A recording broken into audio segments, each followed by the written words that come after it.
itu cucian mobil itu boleh mampir, itu rumah suami saya.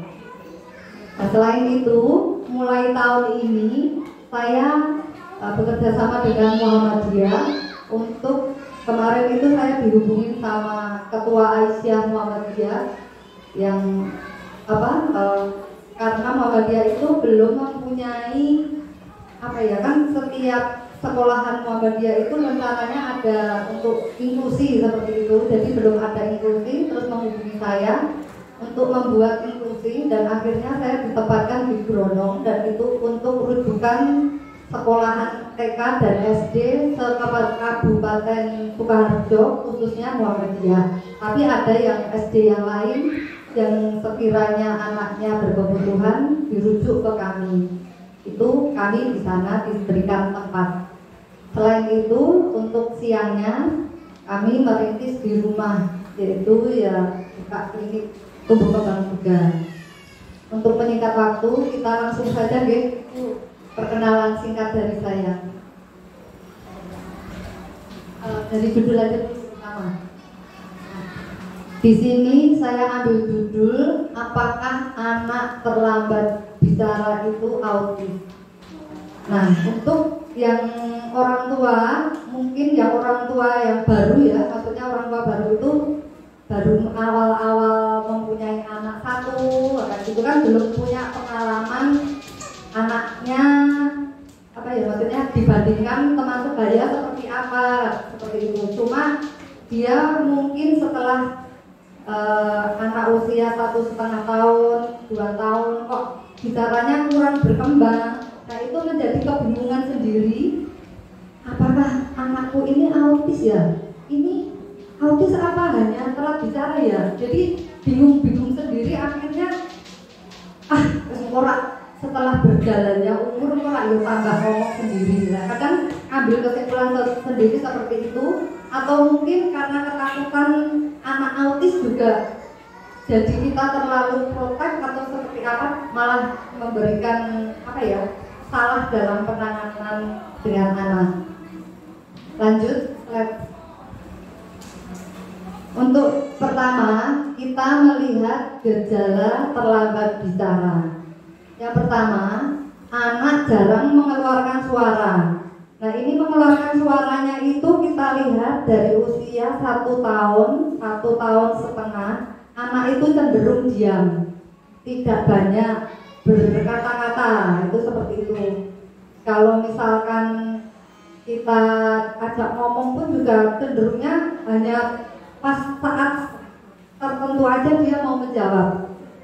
Yang kedua, tidak merespon sekitarnya. Ini salah satunya misalkan kita panggil namanya, dia tidak menoleh ataupun tidak menjawab.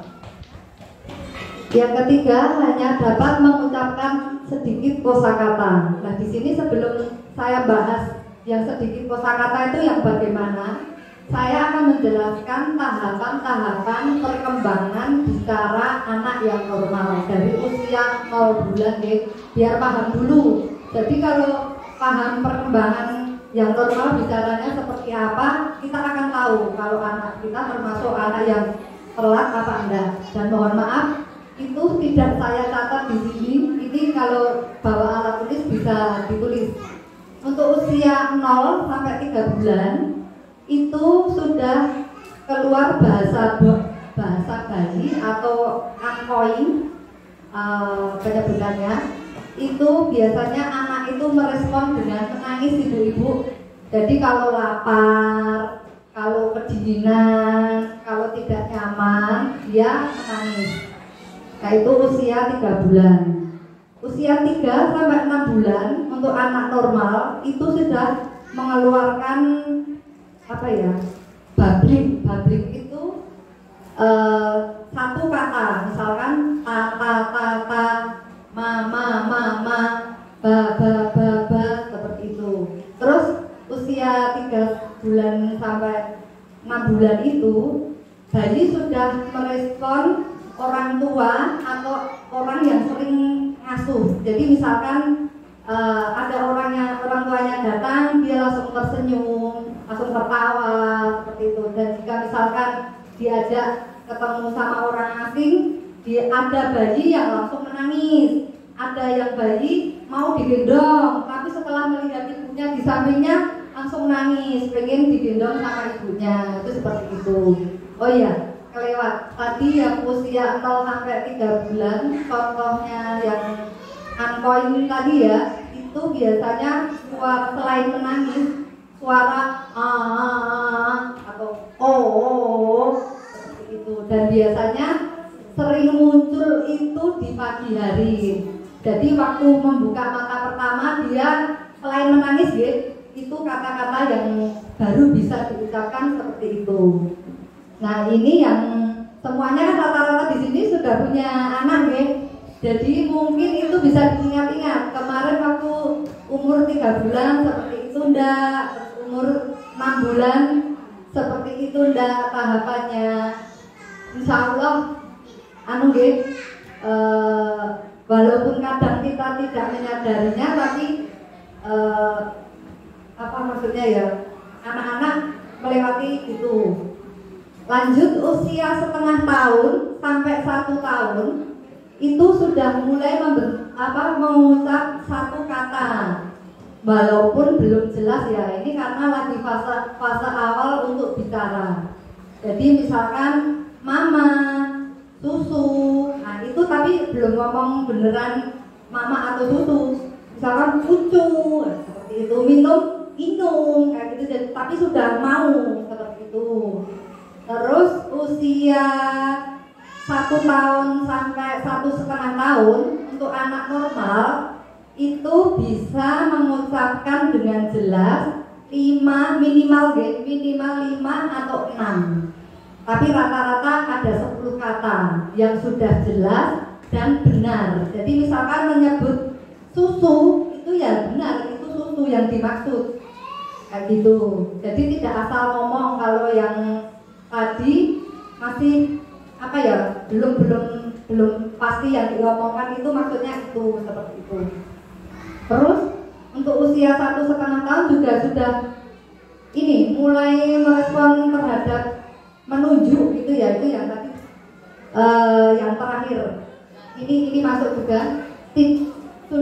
Maaf, ini tidak mengerti gerakan tangan untuk menunjuk. Nah ini kalau yang dikatakan terlambat bicara ya, ciri-cirinya ya. Nah kalau untuk anak normal untuk usia 1,5 tahun itu sudah paham. Dari usia 1 tahun itu sudah misalkan mata, dia sudah mulai menunjuk mata.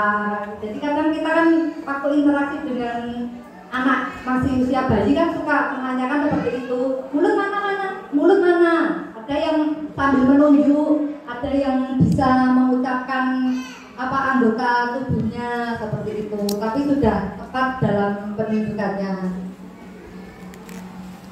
Di 1,5 tahun 9 kata. Terus 1,5 tahun sampai 2 tahun khusus untuk anak normal ini adalah fase emasnya dalam bicara. Jadi menurut penelitian itu sudah diteliti, setiap hari anak usia 1,5 tahun itu ada lonjakan kata-kata. Satu hari itu 9 sampai 10. 1,5 tahun itu juga sudah bisa menggabung 2 kata. Mama minum itu sudah bisa.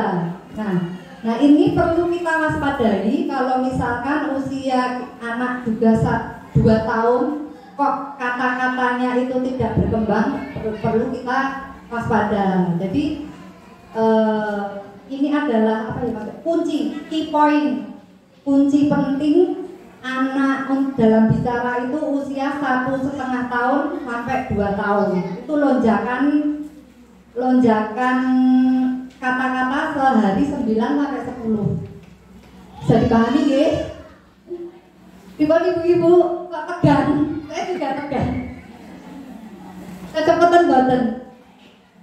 Ya, insyaallah seperti itu nggih. Lanjut, tadi hanya dapat mengucapkan sedikit kosakata. Jadi tadi kan sudah saya paparkan untuk perkembangan tahapan anak bicara secara normal seperti itu. Kalau di sini yang dikatakan terlambat bicara, otomatis kosakatanya itu hanya sedikit saja, jadi tidak pas waktu usia 1,5 tahun itu dia nggak bisa melonjak.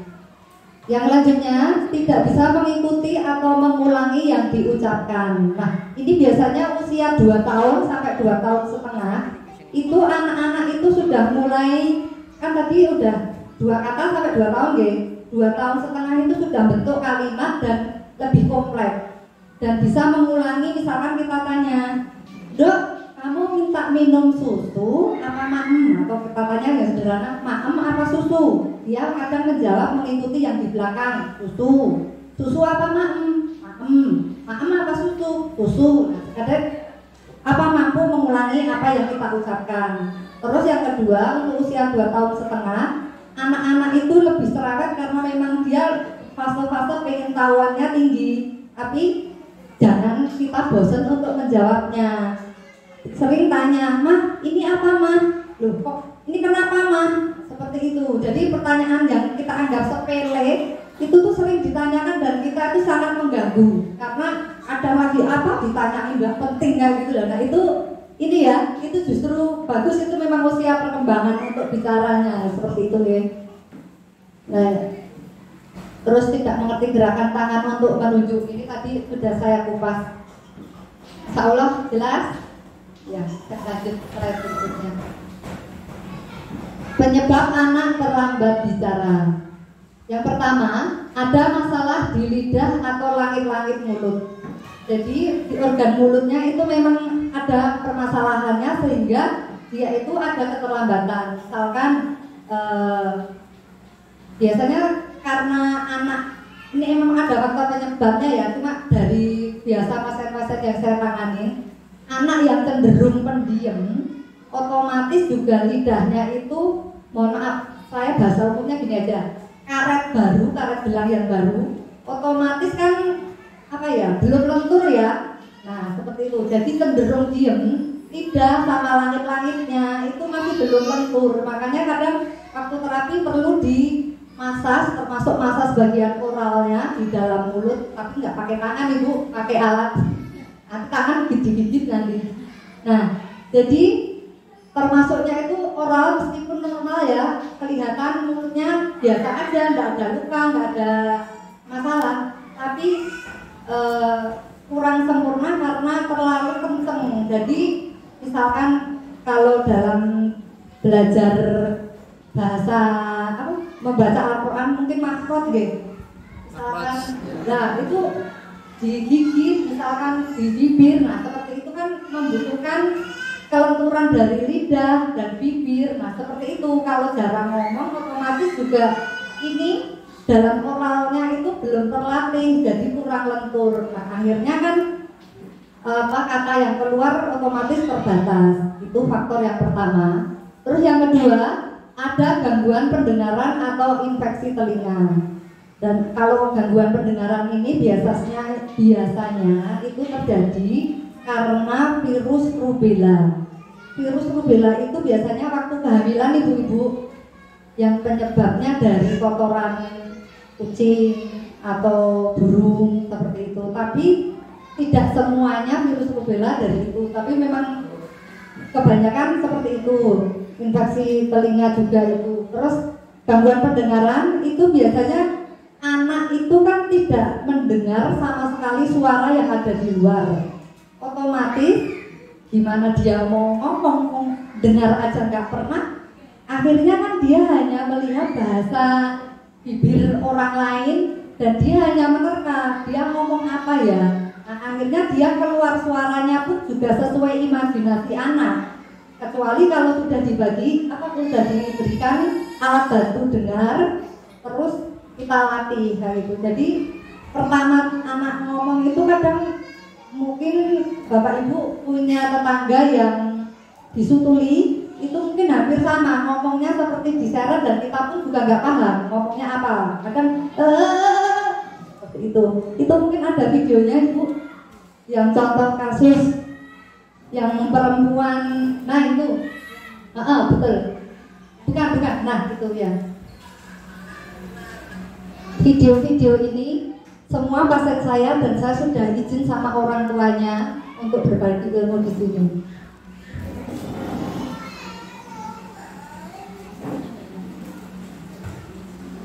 Suaranya.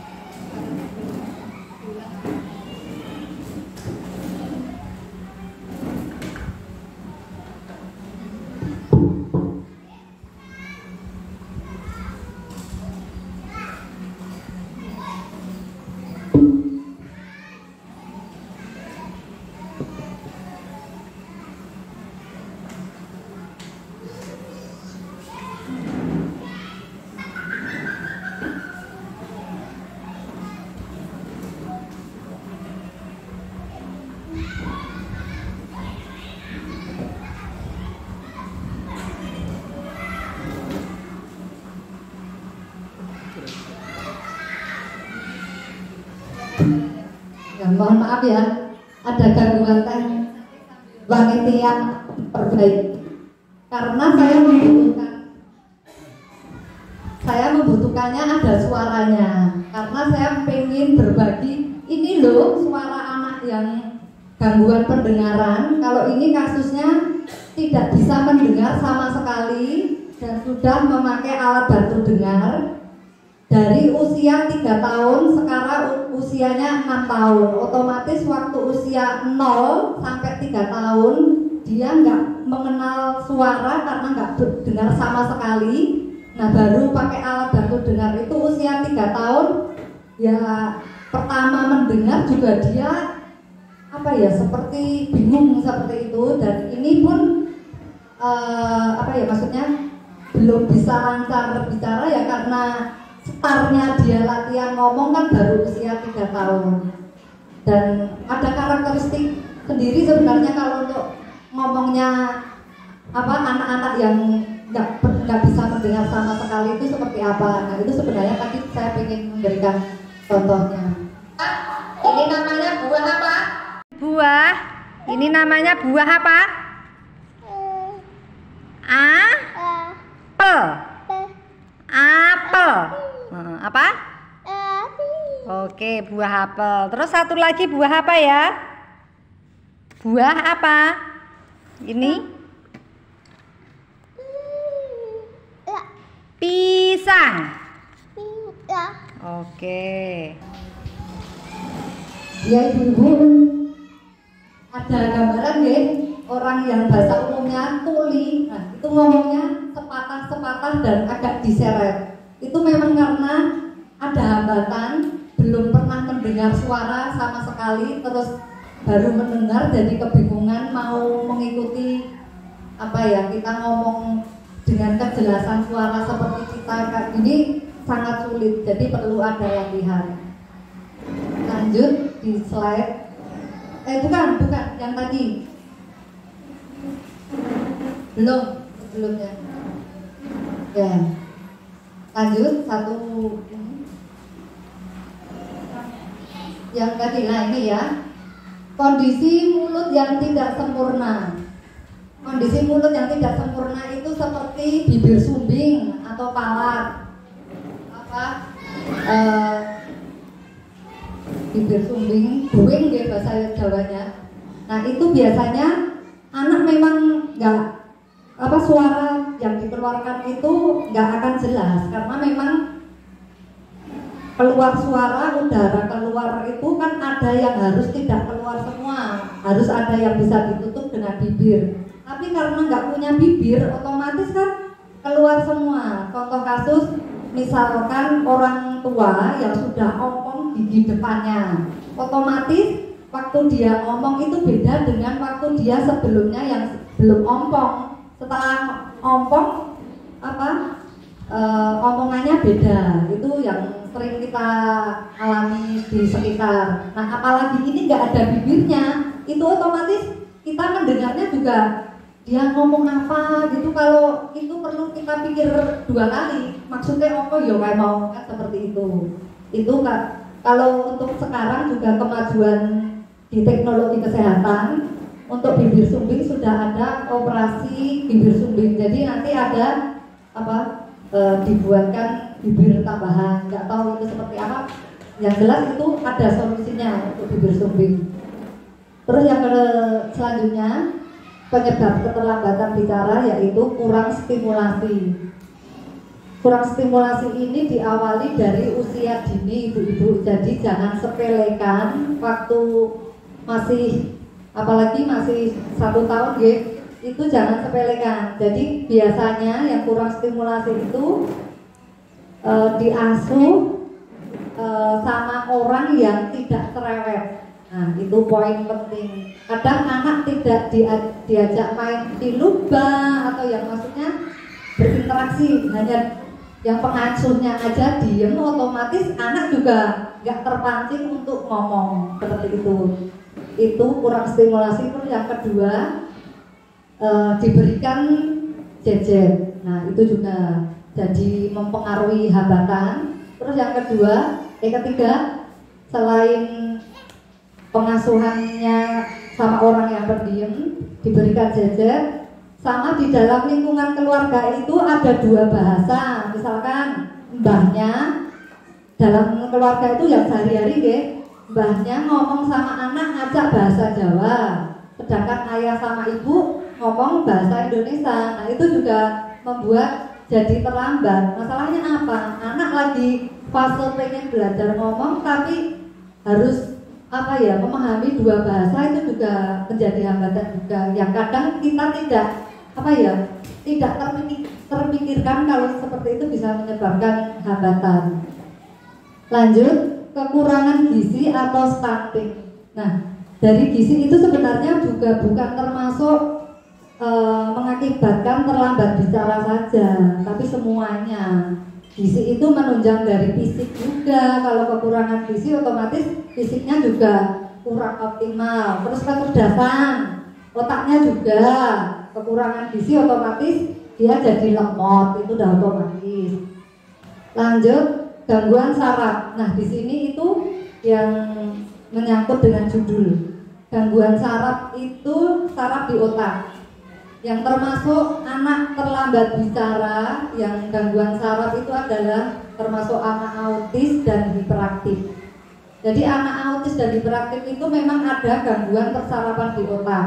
Jadi otak itu kan fungsinya untuk menerima informasi dari luar, kemudian diterjemahkan, terus hasilnya akan aplikasikan, dijawab untuk keluarnya seperti apa. Karena anak autis dan hiperaktif itu ada gangguan di otak, otomatis otaknya itu perkembangannya belum sempurna.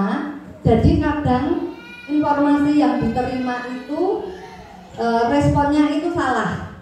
Nah, itu untuk anak hiperaktif sama autis. Bisa dilanjutkan ya? Nanti kalau pertanyaan di sesi berikutnya. Nah, ini langsung ke perbedaan anak terlambat bicara dengan autis. Yang pertama, untuk anak yang terlambat bicara saja, itu biasanya terjadi pada usia 1,5 tahun. Anak baru bisa mengucapkan 5 kata, tetapi jika mendapatkan penanganan yang tepat, maka akan bisa lancar bicara setelah 3 tahun ke atas. Ini saya jelaskan ya. Tadi kan sudah saya jelaskan untuk tahapan perkembangan anak normal. Jadi usia 1,5 tahun kan rata-rata sudah bisa mengucapkan minimal 5 sampai 6 kata. Nah, setelah itu harusnya kan ada lompatan per kata sehari 9 atau 10. Kalau untuk anak terlambat stop di situ aja. Jadi perkembangannya itu sangat lambat. Paling tambah 1 atau 2 kata itu pencapaiannya sampai seminggu seperti itu.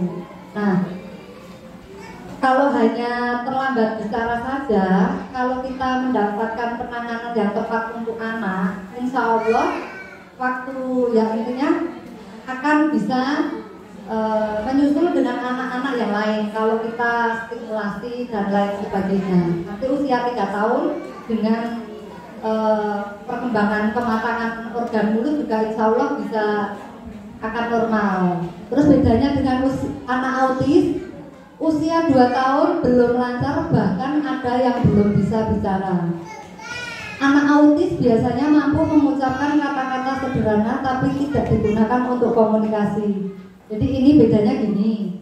Kalau anak autis itu dibagi dua, autis yang bisa ngomong atau autis yang memang sama sekali belum bisa ngomong. Nah, tadi kan saya sudah jelaskan, anak autis atau hiperaktif juga itu karena gangguan di otak. Otomatis yang bisa ngomong itu belum tentu digunakan untuk komunikasi. Misalkan dia mampu ngomongnya maam. Ya cuma kadang ngomong maam tapi bukan untuk minta makan. Jadi seperti itu ya, karena gangguan perseptifnya dia bisa ngomong maem tapi keluarnya ya maem tapi bukan untuk minta makan. Jadi itu karena ada gangguan persarapan. Dan untuk anak autis dan hiperaktif selain terapi memang ada butuh obat. Jadi obat khusus untuk vitamin di otaknya. Jadi kalau terapi saja kurang maksimal, memang disarankan dengan ada obatnya. Lanjut, perbedaan yang kedua. Kalau untuk anak yang terlambat bicara ada kontak mata, sedangkan yang autis menghindari kontak mata. Ini perbedaannya. Kalau untuk yang terlambat bicara itu kalau ditanya ya jawab, mau menatap kita, sama seperti anak-anak yang lain. Tapi kalau anak autis itu cenderungnya nos, jadi apa atau sambil lewat atau menunduk kayak gitu. Intinya menatap itu sangat susah sekali. Terus untuk di interaksi sosial, untuk anak yang terlambat bicara itu mau bermain dengan teman sebaya, sedangkan yang anak autis suka menyendiri atau tidak bisa bersosialisasi dengan teman. Nah, ini juga jenengan waspada nggih. Kalau di rumah anaknya wis aktif, ngomongnya telat, kita kadang juga bingung, anaknya sering marah-marah karena dia minta apa dan kita nggak tahu. Terus tambah ciri-ciri satu lagi, nak bermain dengan temannya kok orang seneng yo, kok senengnya main sendiri, saya kui baik atau yang lain ya. Maksudnya kalau yang anak telat bicara aja itu cara bermainnya sama yo, mau bergabung dengan teman-teman. Tapi kalau anak autis itu nggak mau, jadi cenderung dia asik dengan dunianya sendiri. Tadi karena memang ada hambatan di otak itu tadi permasalahannya. Itu ya. Lanjut Ibu. Nah, ini untuk cara mengatasi anak terlambat bicara. Nah, terlambat bicara itu tadi juga sebenarnya bisa ditangani oleh ibunya sendiri di rumah kalau dalam derajatnya ringan sampai sedang. Karena anak itu kan 24 jam sama orang tua nggih. Kalau di sama terapis kan paling hanya berkunjung seminggu 2 kali. Jadi optimalnya yang jadi terapis itu memang ibu atau orang tua yang beserta anaknya. Jadi caranya gimana? Kalau kita mungkin dari yang saya jelaskan tadi sudah dianalisa, oke ya anakku ini anak keterlambatan ini. Nah, kita sehari-hari di rumah cara pengasuhannya itu pertama anak diajak belajar bernyanyi bersama. Itu kalau di luar sana disuruh nyanyi ibu-ibu, mungkin kalau di sini enggak. Jadi di sini diajak hafalan surat-surat pendek atau doa-doa seperti itu nggih. Jadi ya pokoknya biar memancing bicaranya anak. Terus yang kedua, dibacakan buku cerita atau dongeng, kalau bisa bukunya itu yang ada gambarnya. Biar anak itu yang waktu usia 2,5 tahun itu kan dia fase ingin tahunya kan tinggi. Biar dia itu tanya, "Man, ini apa ya? Ini gambar apa ya?" Jadi biar mau menanyakan itu. Jadi selain didongengkan juga ada bukunya itu ada bergambar yang menarik seperti itu. Apalagi yang 3 dimensi itu luar biasa bagus. Yang ketiga, ajak anak bermain imajinatif atau bermain peran. Nah, ini sering dilakukan ustazah di sekolahan dalam mengajar, sering di sentra peran nggih ustazah nggih. Nah, itu juga kita sebagai orang tua itu bagus juga untuk di rumah. Misalkan kita di rumah sama anak main peran, aku sing dodol ya Mbak, kamu yang beli, yuk kita jualan bakso, kamu mau beli berapa mangkok, seperti itu. Jadi yang benar itu sebenarnya peluangkan waktu menemani anak. Jadi itu aja sih kuncinya. Terus dari 1, 2, 3 itu sudah kita upayakan, tapi kok kelihatannya memang sepertinya anak saya itu masih ada hambatan dalam bicara, baru kita konsultasikan kepada klinik tumbuh kembang anak. Betul ya? Begitu. Maaf, tadi video saya itu banyak loh. Aku kok lupa. Coba yang belum diputar. Yo, ini warna apa? Warna apa ini? Warna apa? Kuning. Kuning. Tempel mana kuning? Kuning. Yang mana kuning? Kuning. Oke. Kalau yang ini warna apa? Merah. Merah. Tempel mana merah? Ayo, yang merah warnanya. Oke, yang sebelah sini. Oke. Kalau ini warna hijau. Hijau. Mana hijau? Tempel mana? Hijau yang mana? Mas Vio, hijau ditempel. Tempel. Oke, betul di sini. Saya jelaskan sebentar. Itu anak autis yang bisa ngomong. Jadi dia ngomongnya pun juga sederhana dan belum bisa untuk komunikasi. Jadi ya cuma asal ngomong.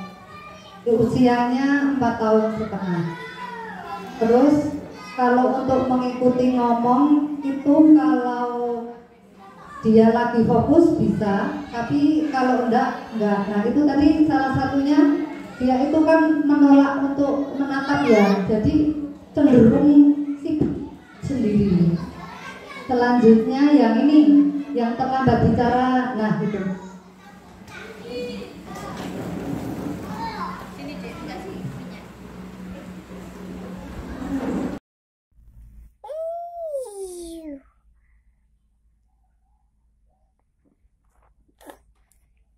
Kambing,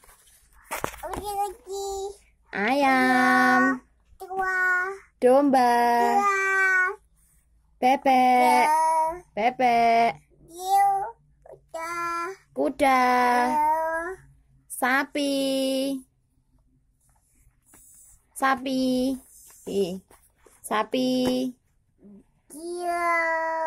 kucing,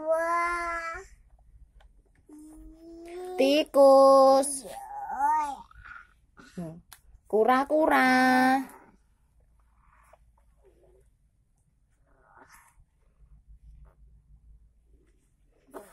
ayam, Zidan.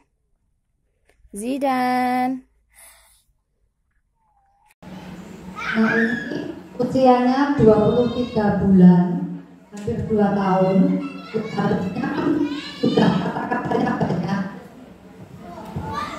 tapi baru bisa mengucap 5 kata itu pun juga belum konsisten.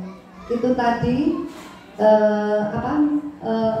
ciri-ciri anak yang terlambat bicara saja, itu yang terakhir itu. Jadi untung orang tuanya itu sudah waspada. Jadi kok anakku 2 tahun kok agak berbeda nih dengan yang lain, langsung diajak untuk diterapikan seperti itu. Jadi belum terlambat juga. Jadi kan kelihatannya sih kalau kita tidak menyadari ya sama dengan anak-anak yang lain, karena ya semuanya sama, nggak ada bedanya. Nah, bedanya itu tadi kok bicaranya cenderung diem, terus setelah 1,5 tahun ya ngomongnya sangat terlambat sekali, maksudnya kosakatanya nggak tambah banyak seperti itu. Terus lanjut untuk anak yang normal itu yang perempuan itu videonya. Nah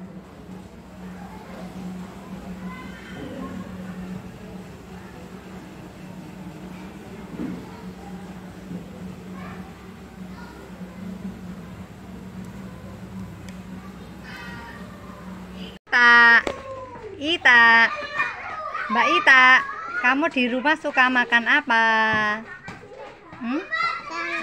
Roti, suka makan roti. Maam apa lagi? Maam tempe, maam toto, tamakan. maemnya sendiri apa disuapin? Disuapin. Oh, ya kalau di sekolah maemnya sendiri apa disuapin? Oh iya, di sekolah dilatih main sendiri ya. Nah, sekitar 2 tahun setengah itu murid di TK Al Hasanah itu normal, dia bisa menjawab dan bisa merangkai kata-kata. Cuma tadi kita dengar kok nggak jelas, itu juga dari faktor gigi. Nah itu kita lihat giginya kan gigis, otomatis ya suara itu nggak jelas. Maksudnya seperti pelo-pelo, harusnya usia 2 tahun setengah itu pelonya sudah berkurang. Nanti 3 tahun itu sudah ada yang bahasa pelo itu harusnya sudah jelas seperti itu. Itu sedikit materi dari saya untuk, Masya Allah waktunya sangat cepat. Mungkin pertanyaannya saya tampung 2-3, baru selanjutnya saya jawab. Terus setelah dijawab untuk dibuka pertanyaan lagi. Kalau saya jawab satu-satu nanti malah waktunya terlalu lama. Seperti itu gitu. Terima kasih Bu Hermini dari Mariani untuk materinya. Kita buka 3 pertanyaan ya Ibu. Monggo ada yang mau bertanya?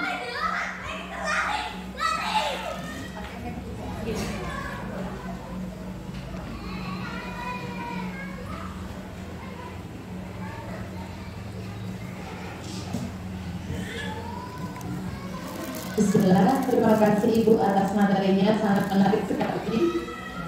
Pertanyaan yang ingin saya sampaikan, apakah benar anak perempuan itu lebih mudah berbicara daripada anak laki-laki? Karena selama ini ada yang mengatakan kalau kok nggak punya anak perempuan itu jadi bicaranya dulu seperti itu, sementara yang laki-laki yang geraknya dulu kayak gitu. Terima kasih. Diulang atau gimana Ibu? Langsung bisa. Ada pertanyaan lagi, ada yang mau bertanya?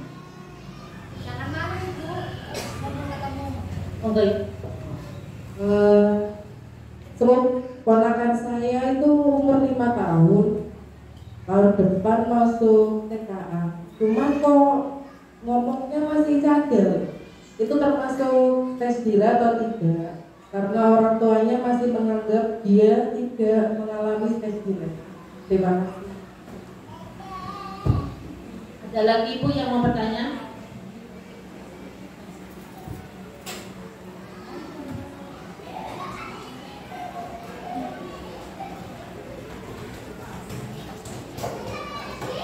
Masya Allah, berarti penjelasan saya tadi sudah jelas ya. Soalnya yang tanya cuma 2 orang.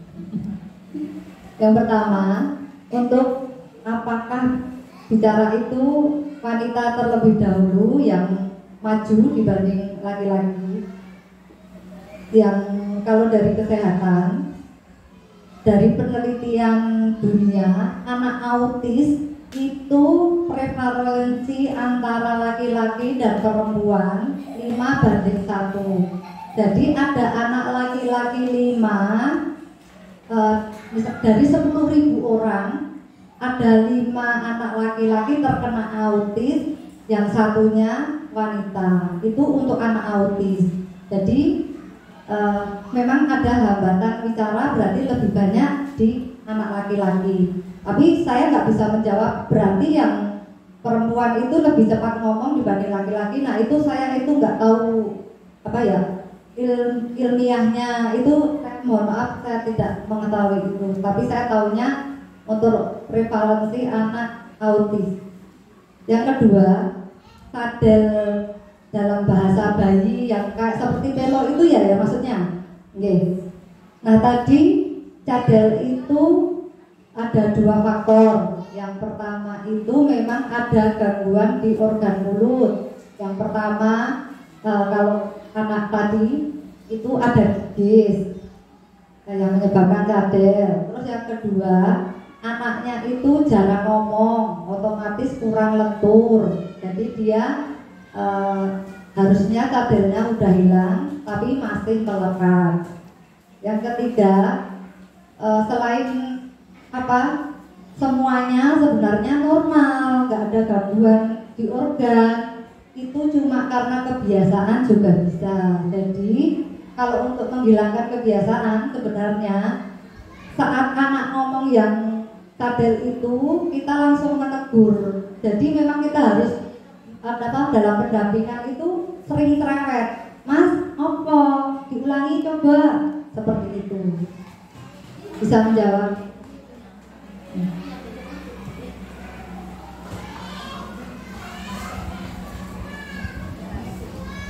Ada pertanyaan lagi nggak Ibu? Masih dibuka untuk pertanyaannya.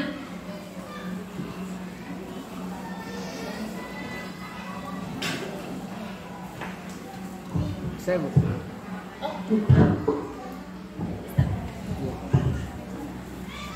Bismillah. Saya ingin bertanya tentang penanganan anak yang speech delay ini khususnya. Ini apakah bisa dengan cara gabung dengan anak-anak lain satu kelas gitu, ataukah khusus ada satu guru untuk menangani ataupun mendampingi satu anak ini, atau diperlakukan kalau yang kami jalankan itu ya kami perlakukan seperti anak-anak yang lain, artinya secara klasikal gitu ya. Kalau di kelasnya secara klasikal satu guru megang katakanlah 10 anak, termasuk diantaranya ada yang speech delay itu.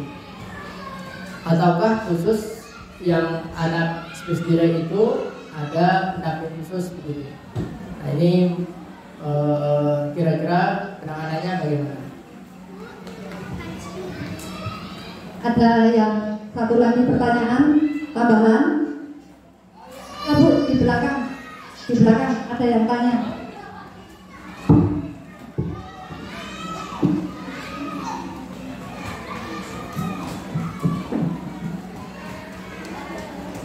Terima kasih atas waktu yang diberikan. Saya wali dari Ananda Jasmine Kamila Nur dari PAUD atau KP kelas 2. Terima kasih atas pemaparannya yang tadi Ibu sampaikan. Yang ingin saya tanyakan adalah bagaimana, mungkin agak ini sebelumnya mohon maaf, mungkin agak keluar dari tema nih, tapi masih terkait dengan permasalahan berbicara pada anak. Bagaimana jika anak itu malah cenderung untuk lebih banyak ngomong? Jadi kadang ngomong yang kurang terkontrol seperti itu. Kadang berbicaranya itu kurang bermakna. Apakah hal ini mengindikasikan kelainan tertentu pada anak, atau memang ini proses latihan berbicara yang normal pada anak, di mana anak itu usianya masih balita, seperti itu. Kemudian kalau memang ini mengindikasikan suatu kelainan, ini bagaimana maksudnya kedepannya, kemudian terapi dan lain sebagainya, mungkin bisa diberikan sedikit gambaran. Itu saja, terima kasih. Dua pertanyaan, langsung saya jawab dulu ya. Yang pertama, tadi kalau ada anak yang speech delay dalam sekolah itu apa bisa digabung apa enggak, itu ya. Sebenarnya kasus speech delay tanda kutip terlambat bicara. Jadi yang bermasalah hanya bicara saja Bapak. Jadi bisa digabung. Tapi ada anak yang speech delay plus hiperaktif. Nah, yang ini ada hiperaktifnya, berarti dia ada gangguan sensoriknya. Otomatis kalau digabung itu perlu guru pendamping kalau seandainya ada dimasukkan dalam kelas. Kalau tidak ada guru pendampingnya, cenderung akan mengganggu karena dia belum bisa tenang, seperti itu. Jadi beda. Intinya terlambat bicara itu ya seperti anak normal. Jadi ya interaksi ya sama, tidak aktif, cuma memang ada hambatan di bicaranya. Tapi kalau memang anak itu kelihatan aktif, terus cara bermainnya kok beda, terus nggak bisa gabung sama temennya, nah itu kita curiga meskipun dia telat bicara, bukan hanya kasus telat bicara saja, tapi ada gangguan yang lain, dan itu mohon maaf nggak bisa digabung kecuali ada guru pendamping seperti itu. Terjawab? Lanjut untuk yang kedua, mohon maaf tadi usia balita berarti di bawah 5 tahun ya? Ya. Kalau untuk usia di bawah 5 tahun sebenarnya gini, patokannya anak 2 sampai 3 tahun itu kan kalau ngomongnya over berlebih itu bagus, tapi kalau bicaranya itu malah tidak bermakna, itu faktor satu mungkin pembiasaan lingkungannya, mungkin sering melihat di channel YouTube itu kan bahasa macam-macam. Nah itu akhirnya yang keluar kadang ngikuti bahasa yang di situ kita aja kadang belum paham, nah seperti itu.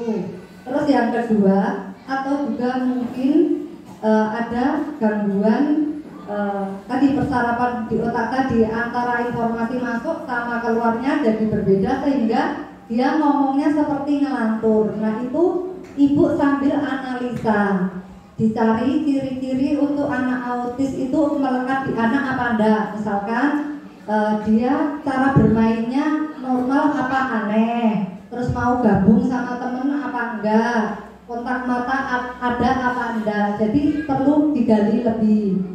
Kalau misalkan ada tanda gejala anak autis ada di anak, ibu perlu untuk memang lebih baiknya konsultasi, karena memang anak autis itu selain terapi juga membutuhkan terapi medis ya Bu. Maksudnya dengan obat. Kalau hanya kita latih sendiri di rumah ya memang bisa, tapi kadang kurang optimal seperti itu. Jadi digali dulu, yang lebih paham orang tua yang mendampingi. Ada lagi pertanyaan? Kalau tidak ada mungkin sekian ya. Ditunggu dulu, barangkali masih ada yang mau tanya.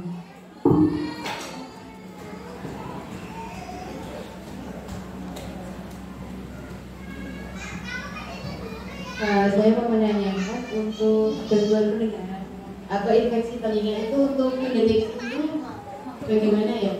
Terus misal ini anaknya pendengarannya terganggu nggak, itu bagaimana? Mungkin kan ada kayak levelnya ya, level parah dan biasa. Terus untuk terapinya sendiri, mohon maaf kalau untuk di klinik kita itu mungkin bisa dijelaskan juga untuk biayanya.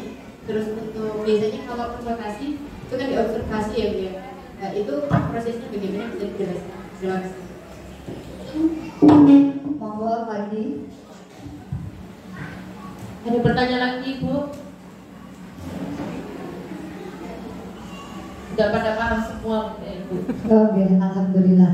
Ini satu pertanyaan terakhir, mudah-mudahan pertemuan ini bisa menjawab semua yang dipikirkan ibu-ibu dan kita sambil sharing ilmu.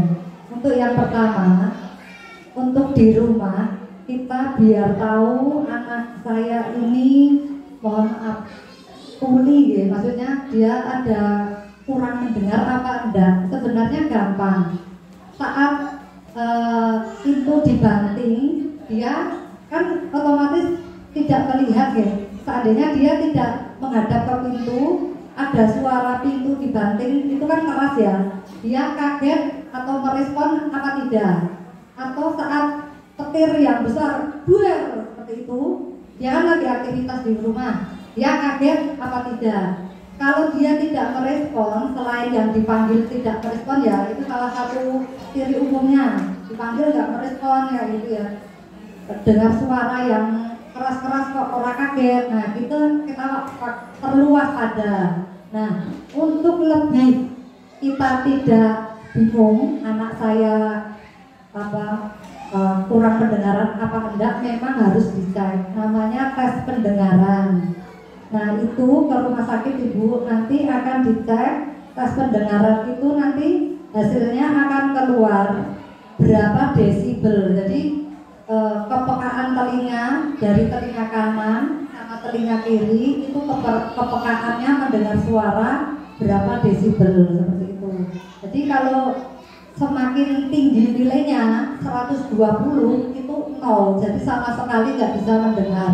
Tapi semakin kecil itu kepekaannya bisa mendengar. Kalau yang tadi kasus tadi itu sama sekali tidak mendengar kanan kiri. Nah itu kemarin setelah digali memang waktu hamil ada infeksi virus rubella seperti itu. Terus nanti ada solusi setelah dicek kok ternyata pendengarannya bermasalah, biasanya dianjurkan untuk beli alat bantu dengar. Kalau anak yang sudah bisa ngomong biasanya kan ini hanya kurang mendengarnya hanya ringan saja ya. Kalau sama sekali nggak mendengar otomatis perlu terapi bicara karena dia kan bingung mau ngomong apa, kan tadinya nggak pernah dengar. Tapi kalau hanya sayup-sayup terus dikasih alat bantu dengar jadi jelas, biasanya ada yang memerlukan terapi, ada yang tidak, tergantung anaknya itu sudah bisa ngomong apa belum, seperti itu. Kalau untuk di kami nanti ibu minta panitia WA, saya nggak enak mosok menjelaskan biaya di sini. Gimana Pak? Boleh tidak Pak? Secara umum mohon Bu. Nanti bisa konsultasi lebih lanjut. Iya. Nanti bisa konsultasi lebih lanjut mengenai biaya di tempat kami untuk itu. Jadi itu pertemuan pada pagi hari ini mudah-mudahan bermanfaat untuk semuanya. Sekian, terima kasih waktu yang diberikan panitia untuk saya berbagi ilmu. Kiri salam, wassalamualaikum warahmatullahi wabarakatuh. Terima kasih kepada Ibunda Hermini Tari Mariani HMDOT atas seminar parenting untuk pagi hari ini. Acara selanjutnya yaitu pembagian door prize tadi sudah dibagi sama yang penanya ya Bu. Ini sekarang door prize untuk datang awal yang tadi datang ke seminar ini. Ada dua yaitu Ibu Eni Ananda Oriza Sativa. Mohon maju ke depan ya Bu. Kemudian yang kedua Ustazah Nikrum. Mohon maju ke depan Ustazah.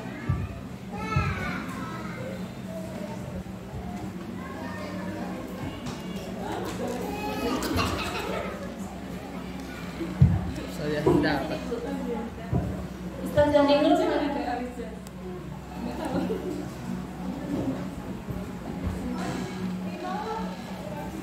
Ada yang mewakili Ustazah?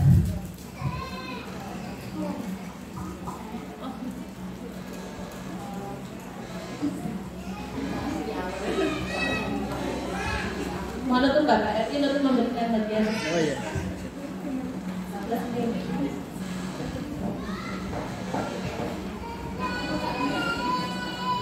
Itu kan dilihat dari harganya ya. Ini hanya sebagai bentuk apresiasi dari panitia.